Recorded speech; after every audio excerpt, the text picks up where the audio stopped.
قنت لها كسرنا هاي ما تقرح بدن يعني أصحاب تطمان ما صوّد بحني يجيب كلام نسوا صندوقسي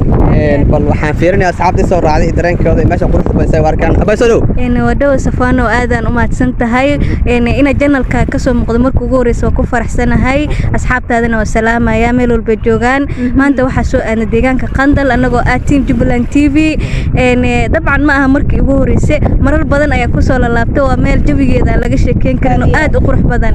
كوكا ما شاء الله ما شاء الله أبى سلو وأنا كفر حسنا يا ما أنت كسو مقدم يوتيوب كاجا أصحابته حنلاقي هاي سبسكرايب لاقي شير أنت بحالا صاروا ما أنت حنكسوقنا الديجان كخندل أو هوسي ما دقمتك اسمايو دولتك اسمايا إن دوامل لو طلع إن لو صد الحيسو هذا وقرح بدن جو كمان شيء كرو إن حيبت وهالكان بريسن صاعنا ولا صاهي سوي الرأس وقل لي مركب ما شاء الله ما كانوا كوبا عضلة لنا أرياد على إسا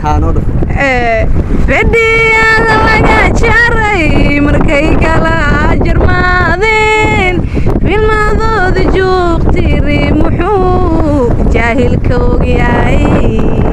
عدي عن جعيل جري جر لما عيارين عدي عن جعيل جري نبلغو مجوجين عدي عن جعيل جري جر لما هذين جماعة ونكسر كمان أصحاب تكوحرن ولادي يوتيوب بيسان صفان ما بحنا نصوت الحس تقلي لكاسي يعني جزيرة دمندل halkaasi oo markaasi waqti aan ku qaadanayno anaga iyo dhammaan asxaabteena aan wadaagta shaqada nahay wallahi horta maanta iyadoo maalin jimco ay tahay saasay tahayna waxaan ugu talagalnay inaan halkani shaqooyinka iyo 6 maalin waxaan soo qabanayna aan uga nasano si aan waqti badan halkan ugu qaadano dalxiisyadu way kala duwan yihiin laakiin dalxiis inta soo wada baxno inta shaqo wadaagta aan nahay waan halkan ku qaadano agaasimiin ugu sareeyay ilaa shaqaaleedan kulay wayiriin laakiin dalxiisyo kale halkan iyo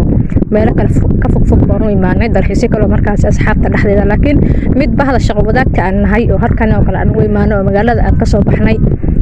kulay aad been ugu yaraayeen saaid dadka waqooyi marka waa aragtay oo weyn lagaagma sheekayna dalxiiska sida dhankan galbeedkana dib waa aragtay dhankan galbeedka joognay qandal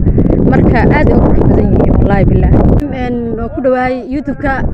safaan deeqsi runtii waxa leeyahay dhamaan asxaabta ku xiran like comment iyo share wallahi dalxiiskan wuxuu ahaa dalxiis cajiib ah dabcan waxaan nahay bahda TV-ga Jubbaland shaqaalihiisa kala duwan dalxiis qurux badan oo ahaa meel markii ugu horreysay maaha markii labaad afuumo imaado ama ayraahda xitaa deegaankan runtii waa deegaan qurux badan weeyaan soo kalena waa dalxiis runtii lagu diirsaday wallahi wax dhibaato ma kala kulmin inkastoo gobolka guud ahaan uu amni ka jiro waxaan leeyahay si nabad ah u imaan insha Allah si nabad inaan ku noqon rajeynaya baada TV-ga runtii maalin fursad qaali noo ahayd aan ku wada qaadan والله كصحافة أهانها فرصة وين إنه تاينا هالكان ما تقول كلنا يرب بدنا كبرت ما شاء الله أديك كم تهاي رنتي ده إن بدنا رجال أنا مرة بنصون قلنا